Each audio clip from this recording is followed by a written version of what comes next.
Assalamualaikum warahmatullahi wabarakatuh. Om Swastiastu.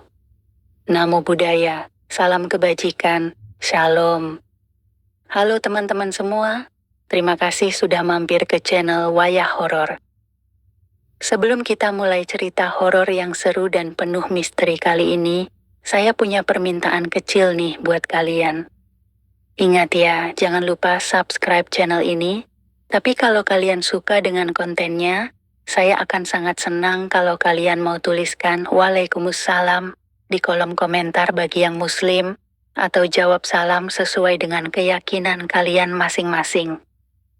Dan jangan lupa untuk like videonya ya. Ingat, salam adalah doa yang sangat mustajab.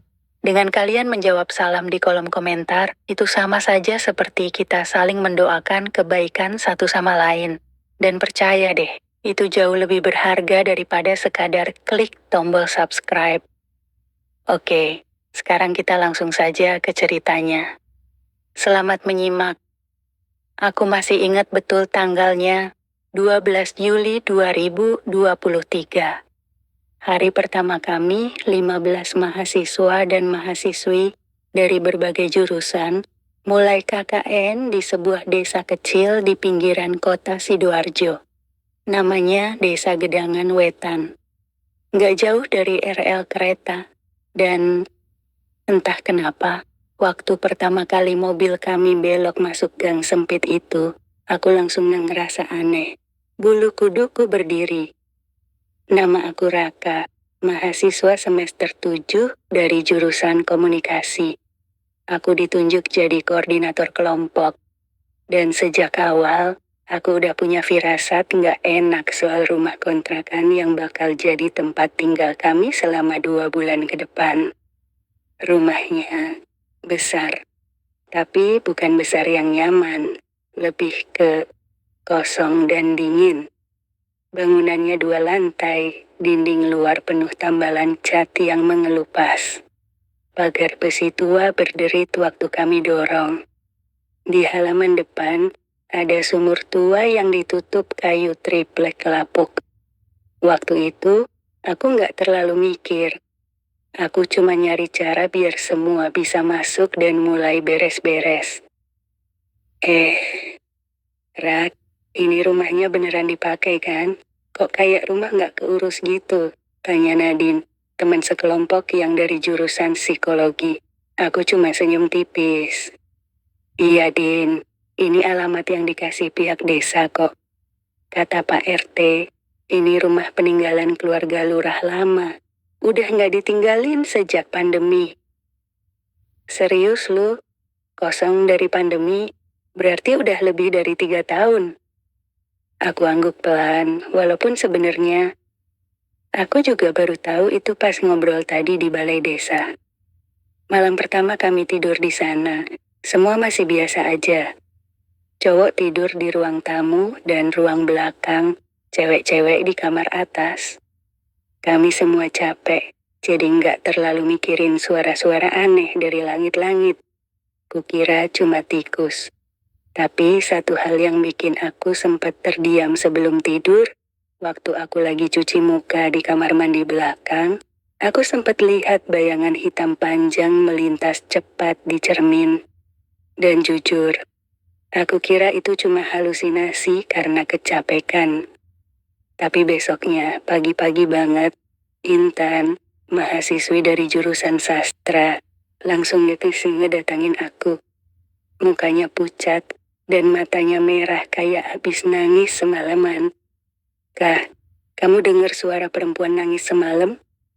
Aku kaget. Enggak, maksudmu gimana? Jam 3 pagi. Aku bangun karena suara orang ketawa kecil. Lalu ada yang nangis di kamar atas. Tapi pas aku bangunin Tika, dia bilang nggak dengar apa-apa. Aku yakin itu bukan mimpi. Dan di saat itulah aku mulai sadar.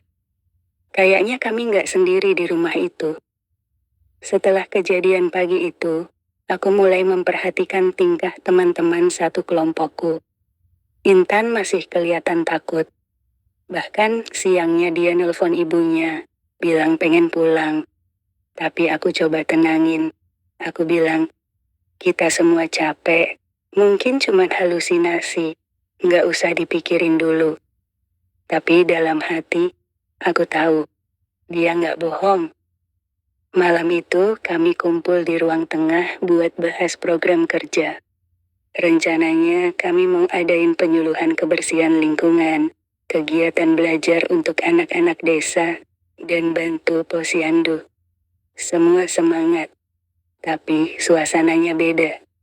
Sesekali aku ngelirik ke arah tangga yang menuju ke lantai atas.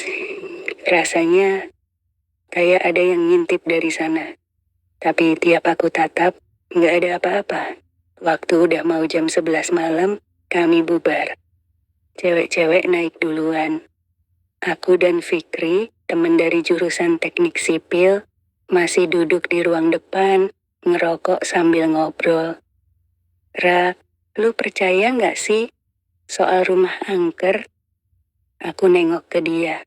Kenapa nanya gitu? Dia nunduk. Gue semalam mimpi aneh. Mimpinya gue kebangun tapi badan gak bisa gerak.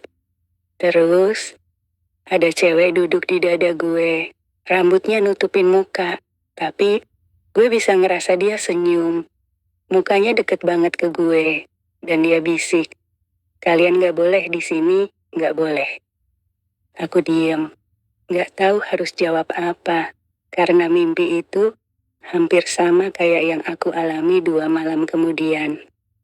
Jam 3 pagi, aku kebangun karena suara air keran nyala dari kamar mandi belakang. Aku pikir Fikri atau Dito lagi ke toilet. Tapi waktu aku buka pintu, lorong belakang kosong. Lampu remang-remang, suara air masih ngucur. Tapi pas aku nyamperin kamar mandi, kerannya mati. Aku balik badan, dan di sanalah dia, sosok perempuan berdiri di ujung lorong. Pakai baju tidur putih kekuningan, rambut panjang menutupi muka.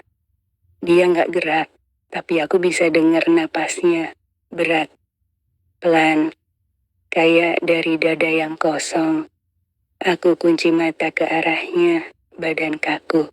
Rasanya kayak ada batu segede kulkas nindihin dada. Aku nggak bisa teriak, nggak bisa lari, nggak bisa apa-apa. Dan tiba-tiba, dia ngilang. Gitu aja. Aku lemas. Aku jatuh duduk di lantai, napas ngos-ngosan. Tanganku dingin, bener-bener dingin kayak abis masuk kulkas. Besoknya aku cerita ke Nadine. Dan dia bilang, Raka, gue juga ngeliat dia. Kapan?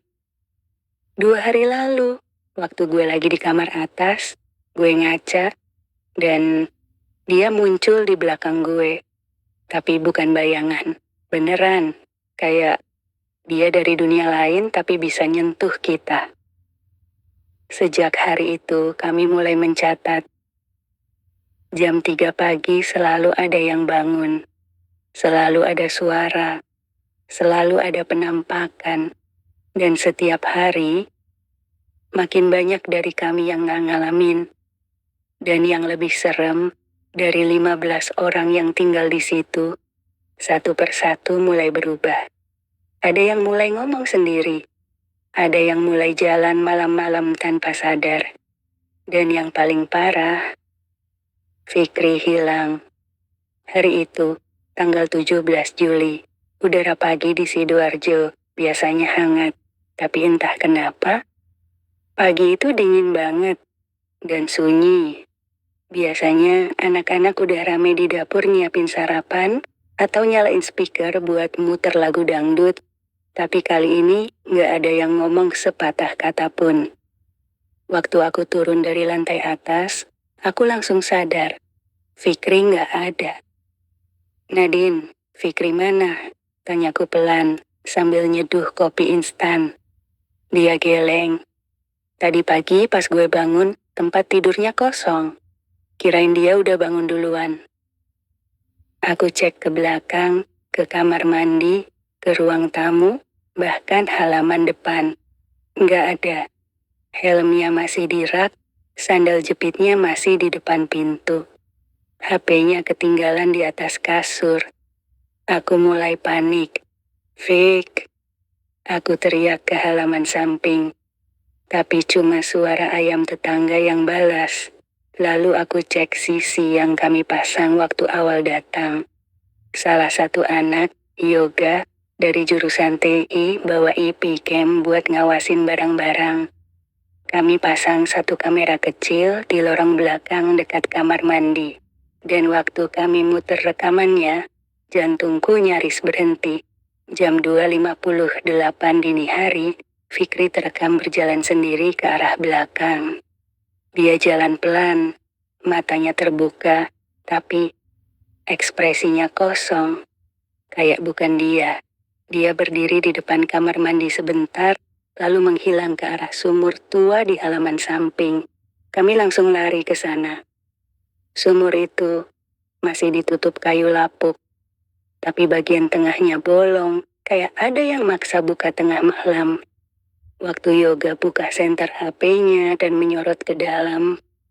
Anjing, itu Fikri. Kami semua merinding. Di dasar sumur, sekitar 3-4 meter ke bawah, terlihat sesuatu mengambang. Bajunya sama persis, tapi tubuhnya bengkok, kayak habis dipatahkan. Dan yang lebih mengerikan, wajahnya menghadap ke atas. Matanya terbuka, tapi senyum. Aku langsung lari ke balai desa. Kami panggil Pak RT dan minta bantuan warga buat angkat tubuhnya. Tapi waktu kami balik lagi dengan tali dan senter, sumurnya kosong. Air tenang, jernih, seolah nggak ada apa-apa. Fikri menghilang, tanpa jejak, seakan ditelan bumi. Polisi datang sorenya, tapi mereka bilang nggak ada bukti tindak kekerasan. Mereka anggap dia kabur. Tapi kami tahu itu bohong. Kami tahu dia nggak kabur. Malam itu, aku nggak bisa tidur. Dan waktu aku coba menenangkan diri di depan kaca, aku lihat bayangan Fikri di belakangku, tapi matanya hitam, seluruhnya, dan dia masih senyum. Setelah kejadian hilangnya Fikri, semuanya berubah. Yang tadinya kami bisa bercanda dan kumpul bareng, sekarang rumah itu kayak dipisah jadi dua dunia. Satu yang kelihatan di siang hari. Kami pura-pura kuat, tetap jalani program kerja KKN, tetap ngajar anak-anak desa. Dan satu lagi, dunia malam hari. Penuh bisikan, langkah-langkah aneh di lorong, dan pintu kamar yang terbuka sendiri tepat jam 3 pagi. Malam itu, kami sepakat tidur ramai-ramai di ruang tengah. Cowok-cewek semua gabung, bawa kasur lipat dan sleeping bag. Takut. Nggak ada yang mau tidur sendirian lagi. Tapi ternyata, rame-rame pun nggak menjamin keselamatan. Sekitar jam 2 lewat sedikit dini, anak FK yang biasa kalem, tiba-tiba duduk tegak. Matanya kosong, badannya kaku. Aku yang tidur paling deket langsung bangun dan pegang pundaknya. Dini, lo kenapa? Dia nggak jawab. Tapi dari mulutnya keluar suara, yang jelas bukan suara Dini. Sumurnya belum dikasih makan, darah belum cukup. Kalian harus pergi sebelum hari ke-7. Semua langsung bangun. Nadine nangis, Randy langsung ngucap istighfar kenceng-kenceng. Dito dan Yoga buru-buru ambil air wudhu dan nyiram muka Dini. Dia langsung ambruk, pingsan. Tapi dari tubuhnya keluar bau anyir. Bau darah dan daging busuk yang bikin mual. Kami akhirnya sepakat. Besok kami cari tempat lain. Pindah. Apapun caranya. Pagi harinya, kami ke balai desa dan bilang mau pindah kontrakan. Tapi, jawaban Pak RT bikin darahku dingin. Loh, bukannya kalian memang harus tinggal di situ? Itu rumah program. Sudah dibilangin kan dari awal, kalian gak boleh ganti tempat. Pak, kami diteror. Teman kami hilang. Pak RT senyum aneh, tapi matanya kosong, kayak dia tahu sesuatu, tapi pura-pura nggak ngerti. Sabar nak, kadang yang tinggal di sana cuman pengen dikenang. Nggak semua yang mati itu pengen dilupakan. Dan kalimat itu masih terus terngiang di kepalaku sampai sekarang. Hari itu kami nggak jadi pindah, bukan karena nggak mau, tapi karena motor kami tiba-tiba mogok semua. Kunci kontrakan nggak bisa dicabut dari pintu, dan Intan tiba-tiba menghilang dari kamar mandi. Waktu kami cari ke seluruh rumah, dia ada di dalam lemari dapur, kaku. Matanya melotot, dan dia cuma bisik satu kalimat, berulang-ulang. Aku lihat dia, aku lihat dia, aku lihat dia. Intan masih di dalam lemari dapur. Kami dudukin dia di kursi, kasih teh manis, tapi dia cuma bengong. Matanya sayu, bibirnya pucat. Sesekali dia senyum sendiri, senyum yang gak masuk akal, senyum yang gak punya jiwa. Waktu itu aku, Nadine, dan Dito ngobrol pelan di belakang rumah sambil lihat ke arah sumur. Masih ditutup, tapi hawa dari sana dinginnya beda. Bukan dingin karena air, tapi kayak ada sesuatu yang hidup di bawah sana dan ngeliatin kami dari balik kayu lapuk itu. Tiba-tiba, Bu Warti, ibu tetangga sebelah rumah kontrakan, datang nyelonong masuk lewat pagar samping. Perempuan tua, baju dasternya motif batik, rambutnya disanggul, dan wajahnya kaku kayak nahan ketakutan yang udah terlalu lama dipendam. Mas, Mbak, awakmu kabeh kudu metu saka kono, omahku idudu panggonan manungsa. Mas Mbak, kalian semua harus keluar dari situ. Rumah itu bukan tempat untuk manusia. Aku berdiri. Bu, maksudnya gimana? Bu Warti melirik ke sumur. Dulu, sing duwe omah kuwi sedulurku, putrine Tilardonya nang kamar atas, bunuh diri, awit dicekel karo dukun, awake diumbah nganggo getih, dikorbanake. Mereka dulu saudara saya. Anaknya meninggal di kamar atas, bunuh diri. Setelah dipakai ritual, tubuhnya dimandikan dengan darah, dikorbankan. Nadine langsung gemeteran. Bu, kami harus pindah, tapi Pak RT nggak bolehin. Pak RT iku, wong desa kabeh ngerti, saiki jenenge mung boneka. Omah kuwi dijaga, didekeki. Pak RT itu, semua orang desa tahu, sekarang dia cuma boneka. Rumah itu dijaga, ditempati. Aku langsung nekan pertanyaan. Sama apa, Bu? Bu Warti nggak jawab. Dia cuma balik badan, dan sebelum keluar pagar, dia bisik. Ojo dibuka lawange, sing dobrak kuwi dudu kancah. Jangan buka pintunya, yang gedor itu bukan teman. Malamnya, kami dengar suara ketukan. 3 kali. Jam 3 pagi. Dari pintu dapur. Padahal kami semua ngumpul di ruang tengah. Dito berdiri, megang senter. Jangan dibuka tuh, kataku tegas. Tapi dia kayak kerasukan, jalan pelan ke arah dapur. Tangannya gemetar megang gagang pintu. Nggak bisa, Ra. Suara itu manggil nama gue. Tok, tok, tok. Lalu suara pelan, lirih, perempuan. Dito, buka. Aku kangen kamu. Dito tarik slot pintu. Kami semua teriak, tapi udah telat. Pintu terbuka sendiri. Angin dingin masuk, lampu kedip-kedip. Dan di depan pintu, berdiri sosok perempuan dengan rambut kusut, kulit pucat kekuningan, dan mata. Nggak ada bola matanya. Opo kowe gelem tukar nyawamu karon delok aku? Apa kamu mau tukar nyawamu dengan melihat aku? Dito kejang. Tubuhnya jatuh dan ngeluarin busa dari mulut. Kami panik. Yoga nyari Al-Quran. Nedin udah nangis histeris. Tapi Dito tertawa. Suara tawa perempuan dari tubuh cowok. Dan dia bisik. Siji wes dijupuk, rolas meneh. Satu sudah diambil, 12 lagi. Dito masih tergeletak di lantai, tubuhnya dingin, tapi matanya melek. Bola matanya mulai memutih. Dia nggak ngomong lagi, cuman ketawa. Kadang tertawa keras, kadang pelan, tapi terus, seolah dia tahu semua ini cuman awal. Aku duduk di dekatnya, coba nyadarin dia. Tapi dia malah menatapku dan bilang pelan, "Kowe sing sakjane kudu dari pisanan, tapi atimu kuat, nanging dudu selawase, wektu isih suwe.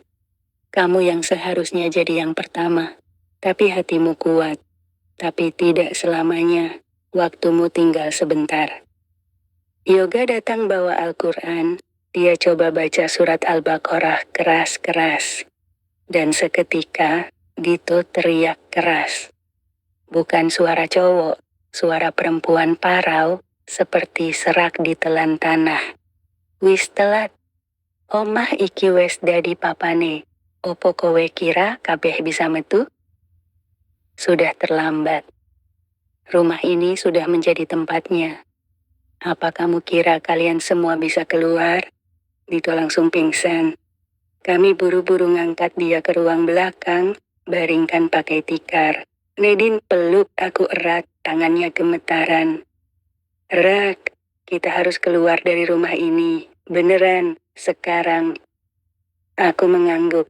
Kami putuskan besok pagi, apapun yang terjadi, kami semua pergi. Tapi malam itu, Tika menghilang.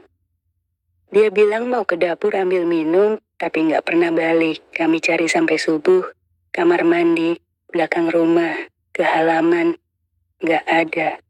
Bahkan Bu Warti yang kami samperin ke rumahnya pun nggak ada. Rumah Bu Warti kosong, berdebu. Lantainya retak-retak. Padahal 2 hari lalu dia masih nyamperin kami. Dan di meja tengah rumah itu ada foto. Foto hitam putih, lusuh. Dalam bingkainya terlihat seorang gadis muda berdiri di depan rumah kontrakan kami. Tapi yang bikin aku dan Yoga saling pandang tanpa suara. Perempuan di foto itu sama persis dengan sosok yang berdiri di depan pintu saat Dito buka semalam. Dan di belakangnya berdiri seorang laki-laki tua, matanya putih dan tubuhnya mirip sekali dengan Pak RT. Waktu kami pulang dari rumah Bu Warti yang ternyata kosong itu, suasana rumah kontrakan sudah berubah. Bukan cuma dingin, tapi sunyi yang menekan. Kayak seluruh udara di dalamnya itu penuh sesuatu yang tak terlihat, tapi hidup.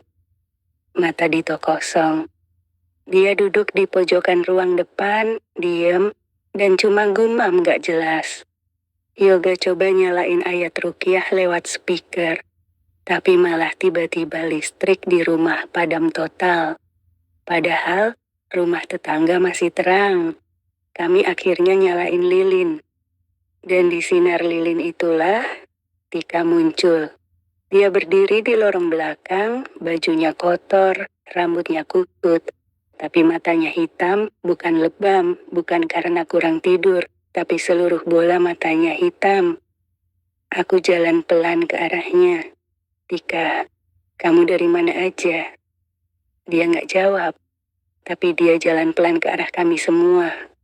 Nidin udah nangis, Dito cuman ketawa pelan, dan Tika berhenti tepat di depanku. Lalu dia ngomong dengan suara lirih dan berat. "Saben malam, dheweke njupuk siji-siji. Setiap malam dia ambil satu-satu. Ora bakal rampung nganti kabeh wis dadi bagiane. Tak akan selesai sampai semuanya jadi bagiannya." Aku pegang pundaknya, dia dingin seperti mayat. "Tika, kamu siapa?" Dia senyum. Dan saat itulah kami semua dengar suara dari arah tangga. Langkah kaki, pelan, berat. Kami nengok bersamaan, dan di tangga itu berdiri seorang pria. Bajunya seperti lurah zaman dulu, jas panjang, celana kain, dan rambutnya klimis. Tapi wajahnya hancur sebelah, kulitnya menggantung dan matanya bolong. Kalian terlalu jauh, seharusnya tidak membuka pintu itu. Nadine menjerit. Yoga terdiam. Aku tarik semua masuk kamar, kunci pintu, dorong lemari. Tapi kami tahu, gak ada yang bisa benar-benar menghalangi dia. Malam itu, Tika gak masuk ke kamar. Dia tetap di luar. Dan dari balik pintu, kami dengar suara. Dua orang bicara dalam bahasa Jawa halus. Wektune meh tekan, dheweke kudu disiapke. Waktunya hampir tiba. Mereka harus disiapkan. Sing lanang iku, Raka, dudu sapa-sapa. Tapi awake dewe ngerti, dheweke sing terakhir. Yang laki-laki itu, Raka, bukan siapa-siapa. Tapi kita tahu, dia yang terakhir. Pagi harinya, kami semua bangun dengan tubuh lemas. Seolah semalam itu kami nggak tidur, tapi bertempur. Dito masih duduk diam di pojokan, tapi entah kenapa, wajahnya mulai berubah. Pucat, matanya makin sayu, dan kulitnya seperti mulai mengelupas sedikit demi sedikit di bagian leher. Yoga, yang dari awal selalu skeptis, akhirnya nyerah juga. Kita harus buka kamar itu, lantai 2, yang dikunci dari dalam. Aku langsung nolak. Gak usah, Bu Warti udah bilang Ojo dibuka lawange. Tapi Yoga keras kepala. Dia bilang dia gak bisa tidur kalau terus dihantui suara-suara dari balik pintu atas. Semalam gue mimpi, ada yang duduk di kasur dalam kamar itu. Badannya gemuk, punggungnya gede. Tapi waktu dia nengok, itu muka gue. Kami semua diam. Karena malam sebelumnya aku juga mimpi. Tapi dalam mimpiku, aku berdiri di depan kamar itu. Dan dari balik pintu ada suara berat, kasar. Sakwi semlebu, ora ana bali. Setelah masuk, tak ada kembali.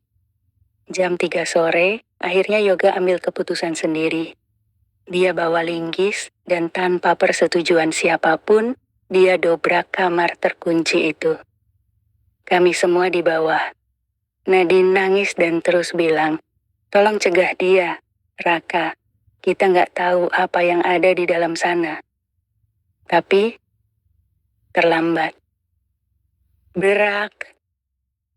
Pintu terbuka. Debu berhamburan. Udara dingin keluar dari dalam kamar dan tercium bau busuk yang nggak wajar. Campuran kemenyan basi, bangkai tikus, dan darah. Kami pelan-pelan naik ke atas. Dan pemandangan di dalam kamar itu, astagfirullah. Kamar itu gelap, dindingnya ditutupi kain kafan yang sudah menguning. Di tengah-tengah ruangan, ada meja kayu tua, dan di atasnya tergeletak foto-foto kami ber-15. Dengan lilin hitam menyala di tiap sudutnya. Di salah satu sisi meja, ada mangkuk tanah liat yang penuh dengan darah kering, potongan kuku manusia, dan bunga melati yang sudah layu.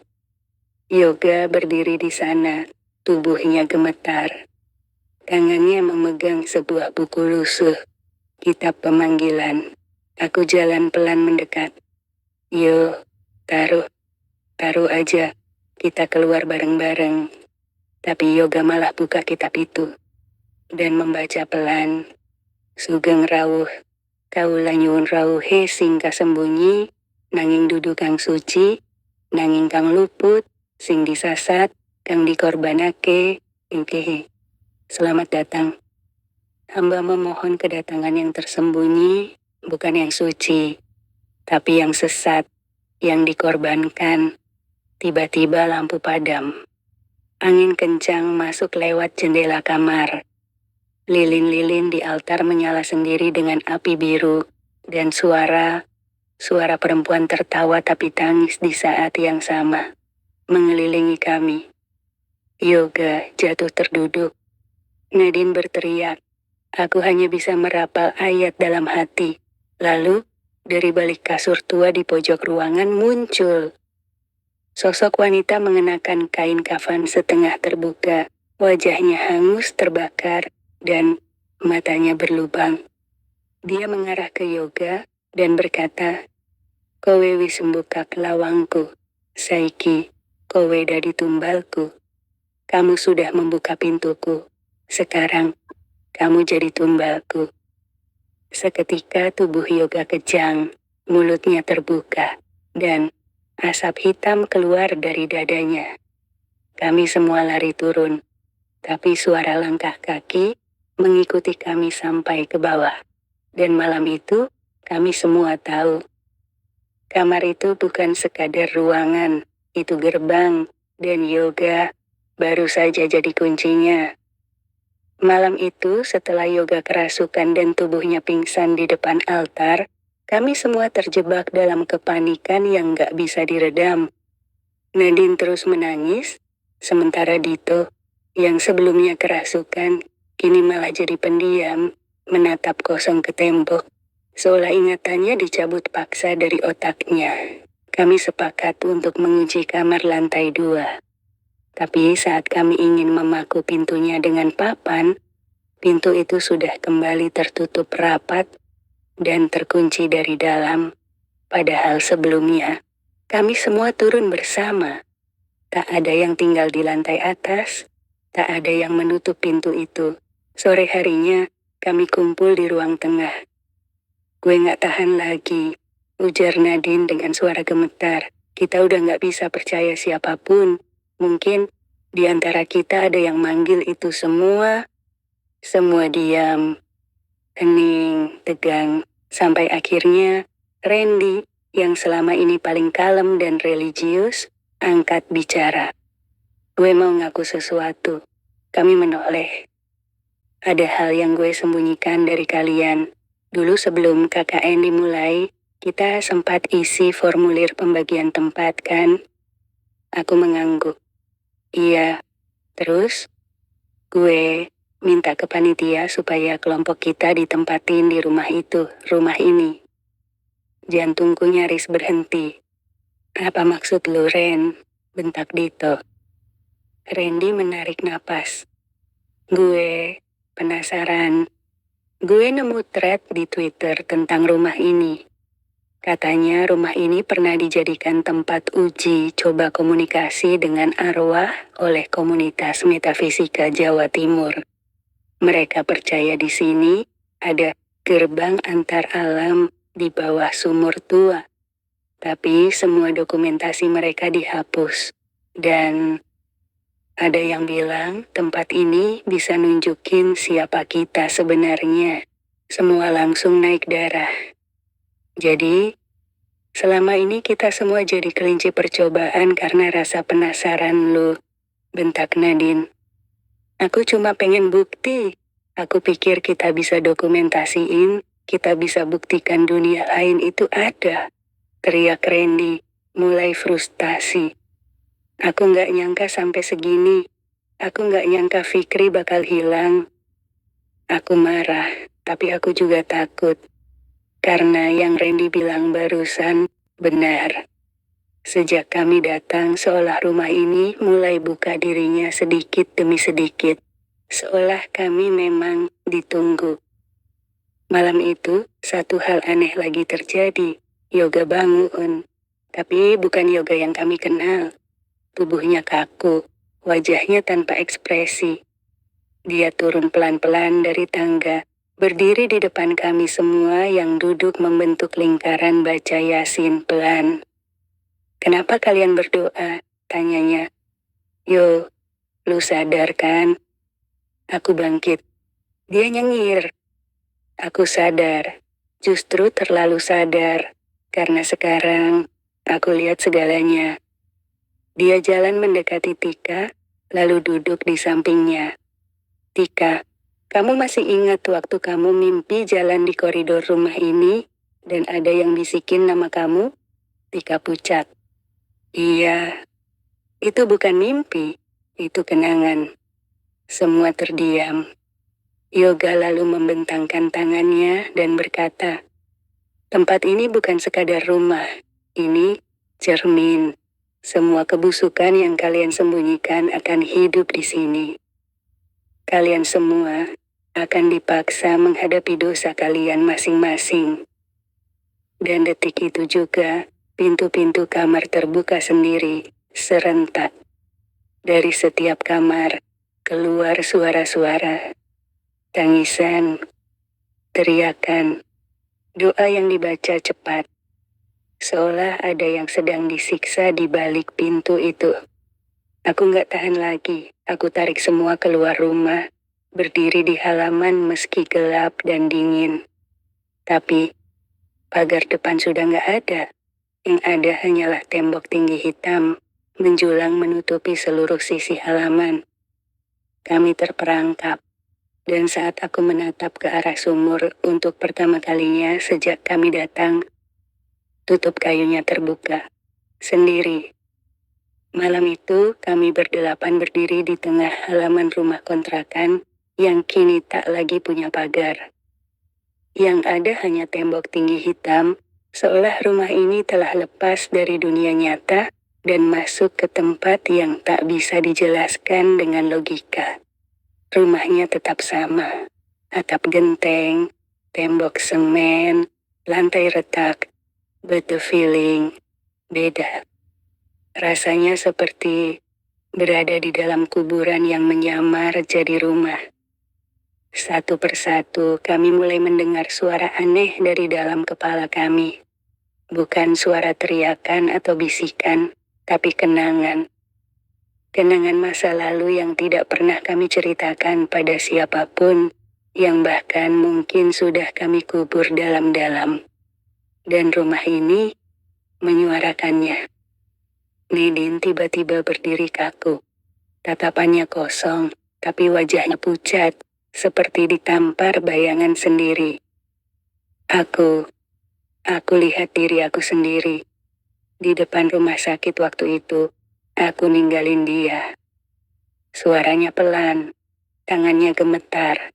Aku pernah ninggalin ayahku di UGD. Aku takut dia meninggal pas aku ada di sana. Aku pergi. Aku gak sanggup lihat dia sekarat. Dan dia meninggal sendiri. Tika mendekap tubuh Nadine yang mulai terisak. Tapi Tika pun pelan-pelan bicara, seolah dipaksa. Aku pernah dorong teman sekamarku di asrama sampai kepalanya kejedot meja. Aku niat dorong, karena dia ngejek aku tiap hari. Tapi aku gak nyangka dia koma. Semua orang pikir dia kecelakaan. Aku diam. Aku gak pernah ngaku. Suasana makin hening. Angin di halaman berhenti. Bahkan suara jangkrik pun hilang. Aku sendiri mulai merasakan desakan di dadaku. Waktu aku pejamkan mata, aku kembali ke tahun 2018. Malam itu aku naik motor ngebut karena telat ngumpulin tugas. Dan di tikungan dekat kampus, aku nyenggol motor bocah kecil. Aku lihat dia jatuh. Ibunya teriak, tapi aku gak berhenti. Aku kabur, aku takut, dan aku gak pernah cerita sama siapapun. Sampai hari ini, aku buka mata, dan di depan sumur tua yang terbuka, berdiri anak kecil itu. Tubuhnya kecil, bajunya sama seperti malam itu. Tapi wajahnya separuh hancur. Mata kirinya hilang. Darah menetes dari bibirnya yang koyak. Dan dia menatap aku. Kamu lari. Kamu tinggalin aku. Aku mundur beberapa langkah. Tika mencoba menarik tanganku. Tapi tubuhku mulai berat. Seolah akar muncul dari tanah dan menahan kakiku. Di sisi lain, Dito mulai terisak. Dia mencakar-cakar tangannya sendiri. Lalu teriak. Gue bukan homo. Gue gak suka cowok. Gue nggak suka. Kami semua menoleh. Dito terduduk, wajahnya merah, matanya bengkak. Aku pernah ngerusak hidup orang cuma karena aku malu dengan diriku sendiri. Aku sebar gosip teman kelasku gay. Padahal itu bukan dia, itu aku. Dia menunduk dan darah keluar dari telinganya. Malam itu satu persatu kami runtuh. Rumah ini nggak lagi butuh hantu untuk menakut-nakuti. Karena ketakutan terbesar kami bukan di luar, tapi di dalam. Dan rumah ini tahu semua itu. Tiba-tiba, dari balik jendela lantai 2, sosok wanita berkain kafan itu muncul lagi. Kali ini, dia tidak sendiri. Di belakangnya berdiri Roh Fikri, dan tubuhnya tak utuh. Mereka memandang ke bawah, dan dari bibir si wanita, terdengar ucapan, "Sampeyan kabeh wes dicatat. Ora ono sing luput. Cuma siji jalan metu, tumbal." Kalian semua sudah dicatat, tidak ada yang lolos. Hanya ada satu jalan keluar, tumbal. Setelah malam itu, rumah benar-benar berubah. Bukan cuma secara suasana, bahkan arsitekturnya pun seolah bergerak. Lorong makin panjang. Dapur yang dulunya sempit kini seperti gua yang gelap dan dalam. Dan kamar di lantai 2, sekarang pintunya tak bisa lagi disentuh. Setiap tang yang mencoba akan melepuh. Kami semua tahu, gerbang itu sudah terbuka. Dan saat semua nyaris menyerah, Randy yang dulu mengaku diam-diam minta tempat KKN di rumah ini, mengajukan ide yang jujur saja, aku pikir gila. "Aku nemu kitab yoga kemarin," katanya lirih. "Di dalamnya ada cara buat nutup gerbang itu. Tapi kita butuh tumbal darah dari yang pertama membuka." "Kamu maksud yoga?" tanyaku pelan. Dia mengangguk. "Atau aku? Karena aku yang minta rumah ini. Tapi kalau kita nggak lakuin ini, kita semua bakal mati di sini." Semua terdiam. Tapi sebelum kami sempat memutuskan, Tika kerasukan lagi. Tubuhnya melayang sedikit dari lantai, dan matanya hitam. "Wektun wis tekan. Yen ana sing wani ngusir, bakal dikei tamu sejatine. Waktunya telah tiba. Jika ada yang berani mengusir, akan dikasih tamu yang sesungguhnya." Nadine menjerit. Aku tahan tubuh Tika, tapi panasnya seperti api. Dari mulutnya keluar suara berat, bukan perempuan, bukan laki-laki, tapi sesuatu yang tidak manusia. "Saklawase omah iki dudu panggonanmu, tapi saiki kowe kabeh wis dadi bagiane. Sejak awal rumah ini bukan tempat kalian, tapi sekarang kalian semua sudah menjadi bagiannya."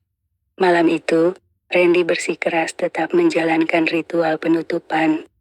Dia bawa kitab yoga ke tengah ruang tamu.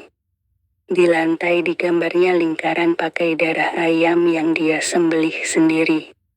"Siapapun yang gak sanggup lihat, silakan minggir," katanya dengan suara lirih.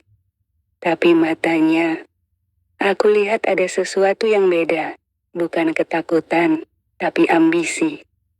Kami mengelilingi dia. Randy mulai membaca mantra dari kitab itu. "Aku nyuwun, marang kang bucal jiwa, sing metu saka alam endik. Balikno dheweke marang papan asale. Aku memohon kepada yang membelenggu jiwa, yang datang dari alam bawah. Kembalikan mereka ke tempat asalnya." Saat Randy membaca, rumah mulai bergetar. Tanah berdenyut, lampu berkedip dan udara makin pekat. Tapi tiba-tiba, Randy tertawa. Tawa itu gak seperti Randy. "Kowe pikir aku pengen nutup gerbang? Ora, aku mau pengen buka luwih jero." "Kalian pikir aku ingin menutup gerbang?" "Tidak, aku cuman ingin membuka lebih dalam." Aku syok. Nadine terisak. Dito mencoba lari ke dapur, tapi dindingnya berubah jadi tangan-tangan yang menjulur dan menariknya ke dalam. Randy berubah. Dari matanya keluar darah, tubuhnya membesar sedikit demi sedikit. Dan di punggungnya mulai tumbuh tulang-tulang hitam yang menembus kulit. Randy sudah nggak ada, teriak Yoga yang baru sadar dari kerasukannya. Dia sudah jadi bagian dari Iku. Tiba-tiba lantai ruang tamu retak, dan dari bawahnya muncul lubang hitam dengan api kecil menyala di dasarnya.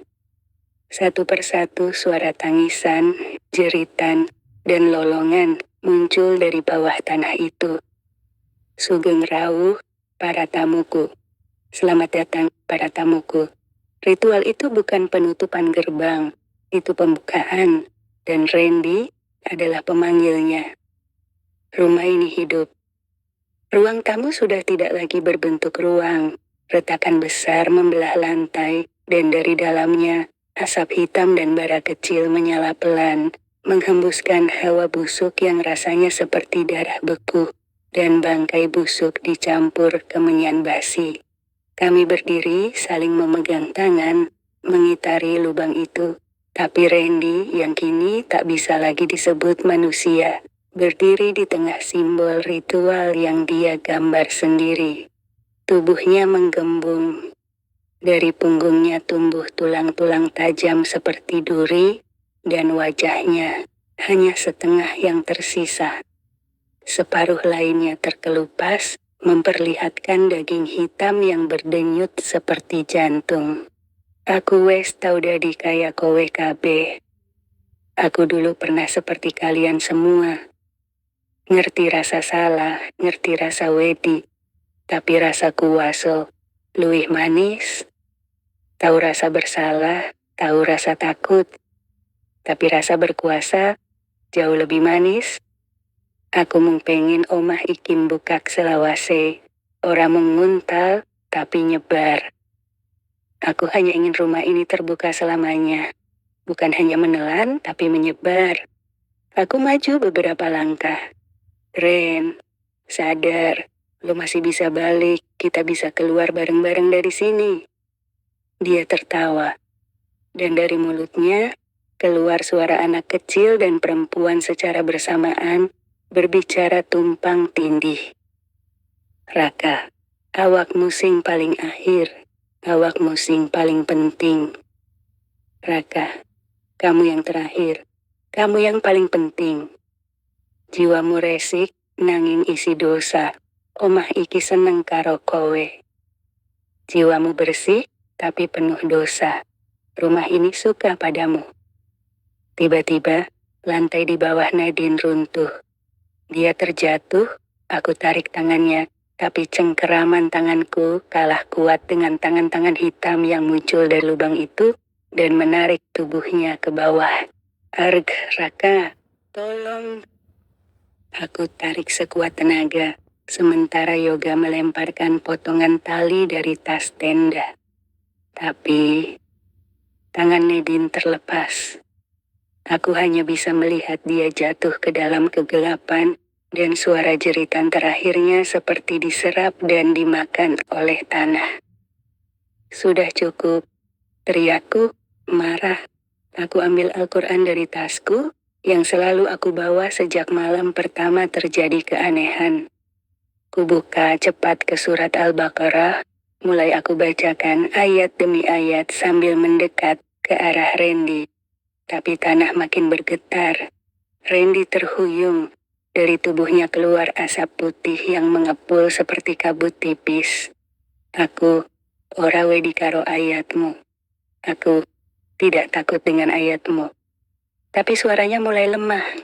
Raka, yen kowe terus ngelawan, kowe bakal hilang bareng Nadine. Raka, kalau kau terus melawan, kau akan hilang bersama Nadine.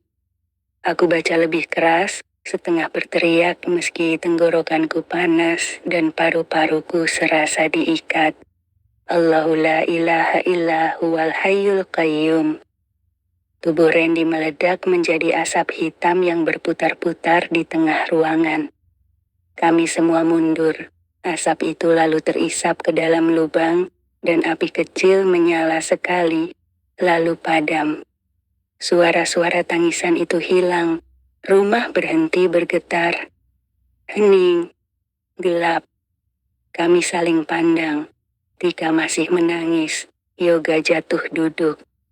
Dan di tengah lubang yang baru menutup perlahan, sebuah suara lirih terdengar dari bawah tanah.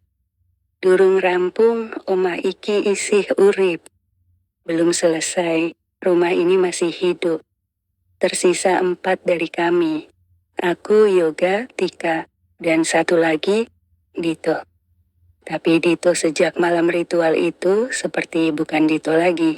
Dia tidak bicara, tidak menangis, tidak marah. Cuma duduk dan menatap jendela yang tembus pandang ke halaman, yang kini berubah jadi padang kosong. Tidak ada rumah tetangga, tidak ada langit, hanya kabut. Rumah ini menelan dunia luar. Aku ngerti dalane metu, kata Yoga pelan malam itu. Tapi kudu ono siji sing tinggal. Aku menoleh. Apa maksudmu? Rumah iki butuh ganti jiwa kanggo nutup lawange. Nek ora, gerbang bakal kebuka maneh saben tahun. Aku terdiam. Tika berdiri, memeluk tubuhnya sendiri. Terus sopo? Suara Tika bergetar. Awakmu, aku, Raka, kami semua terdiam. Lalu, suara dari balik tembok datang lagi. Tapi kali ini bukan bisikan, bukan teriakan, tapi suara halus, seperti suara ibu yang sedang nyanyi Nina Bobo. Siji saka kowe kudu tetep. Ora ono metu nek ora ana tumbal. Yoga melangkah maju. Aku sing tanggung jawab. Aku sing bakal tetap. Aku langsung tarik lengannya. Jangan sok pahlawan yo. Kita cari jalan lain. Kita bisa cari celah. Raka, kowe dewe ora iso menangi rumah iki nganggo akal sehat. Dia menoleh padaku, pelan. Rumah iki ngelak. Kami duduk bertiga di ruang tengah. Dito, entah kemana. Sejak tadi sore dia menghilang. Kami cari ke kamar mandi, ke dapur, ke loteng, gak ada.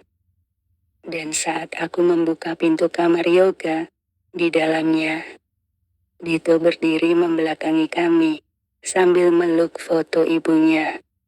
Aku pelan-pelan masuk. Tuh, dia menoleh, tapi matanya sudah gelap. Ibuku nangis. Aku ninggal ke dia waktu dia butuh hake aku. Aku lunga pas dia ngemis nang rumah sakit. Aku ora wani ndelok dia sekarat. Omah iki ngerti. Omah iki nampak aku. Dia tersenyum. Lalu melempar dirinya ke dinding. Kepalanya membentur keras. Darah muncrat ke lantai. Kami menjerit, tapi Dito tersenyum. Aku sing tetep ojo salah pilih. Kowe kabeh cepet mitu, sadurunge omah nutup maneh. Dan tubuhnya terbakar sendiri. Tanpa api, tanpa suara. Hanya terbakar perlahan seperti kertas kena sinar matahari. Setelah itu, pintu depan terbuka sendiri. Cahaya masuk perlahan. Kabut tersibak. Aku pegang tangan Tika. Yoga berdiri paling depan, kami bertiga melangkah keluar.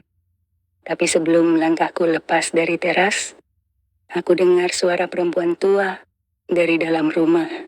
Dek kowe metu saiki, omah iki bakal kangen, lan bakal nyusul. Aku menoleh sekali. Dan rumah itu tersenyum. Setelah keluar, kami bertiga berjalan tanpa arah. Jalanan kembali muncul perlahan. Langit kembali biru keabu-abuan, mentari mulai hangat menyentuh kulit. Dan yang paling aneh, desa Gedangan Wetan seperti tidak pernah berubah. Warga berlalu lalang, anak-anak naik sepeda, dan suara tukang sayur terdengar dari kejauhan, seolah tidak pernah terjadi apa-apa. Padahal kami baru keluar dari mimpi buruk paling nyata yang bisa dibayangkan. Kami sampai di balai desa, disambut Pak RT dengan senyuman datar. "Wah, kalian sudah selesai KKN-nya?" Aku hanya menatap dia tanpa suara. Tika pingsan di tempat. Yoga duduk di tanah, diam, matanya kosong. Dan aku cuma bisa berdiri, kaku, dengan kepala penuh suara. Kami dijemput oleh dosen pembimbing sore itu. Kata mereka, kami menghilang selama 3 hari. Padahal bagi kami, itu sudah hampir 2 minggu. Kami dibawa pulang, diberi konseling, ditanya-tanyai. Tapi aku, Yoga, dan Tika sepakat untuk diam. Tak ada yang bisa menjelaskan soal Randy, Nadine, Dito, Fikri, dan yang lainnya. Karena jika kami bicara, mereka akan bilang kami gila. Atau lebih buruk, mereka akan mencari rumah itu. Dan kami tahu, rumah itu tak boleh ditemukan lagi. 1 bulan setelah kami pulang, Yoga mulai berubah. Dia menarik diri. Jarang bicara, matanya sayu. Kadang dia menggambar lingkaran ritual di atas meja kelas sambil gumam pelan.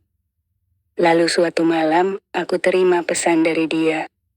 "Rak, omah kui tetep ono nang pikiranku, nanging saiki, suara kui ono nang kono. Omah iku wis mlebu aku." Aku langsung ke kosnya, tapi dia sudah tidak ada. Yang aku temukan hanya dinding penuh coretan dalam bahasa yang tak bisa aku baca, dan di lantai kitab tua itu, yang seharusnya sudah terbakar. Dan sejak malam itu, aku mulai mendengar ketukan tiap jam 3 pagi. Tok, tok, tok. 3 kali, selalu 3 kali. Dan setiap aku dekati pintu kamarku, "Raka, buka lawange, omah kangen karo kowe. Raka, bukakan pintunya, rumah rindu padamu." Tika kini dirawat di rumah sakit jiwa. Dia tidak pernah berbicara lagi, hanya duduk dan menggambar sumur. Gambar itu selalu sama, selalu 1 titik gelap, dan di atasnya 15 bayangan berdiri. Aku masih mencoba hidup seperti biasa, tapi aku tahu, aku tidak sendiri. Karena setiap malam, sebelum aku tidur, aku selalu dengar suara dari sudut kamar. Ora kabeh sing metu, benar-benar selamat. Tidak semua yang keluar, benar-benar selamat. Yang dipilih, yang ditahan. 3 bulan berlalu sejak aku keluar dari rumah itu. Tapi malam-malamku tidak pernah benar-benar tenang. Aku tetap tinggal di kota yang sama, di kos yang sederhana. Tapi sejak hari itu, aku tidak pernah menutup pintu kamar sepenuhnya. Karena tiap kali aku kunci rapat, suara itu datang lebih cepat. Tok, tok, tok. Jam 3 esok, selalu jam 3 esok. Lalu suara pelan. "Raka, buka lawange." Kadang suara perempuan, kadang anak kecil, kadang suaraku sendiri. Suatu malam aku bermimpi, tapi rasanya terlalu nyata. Aku berdiri lagi di depan rumah kontrakan itu.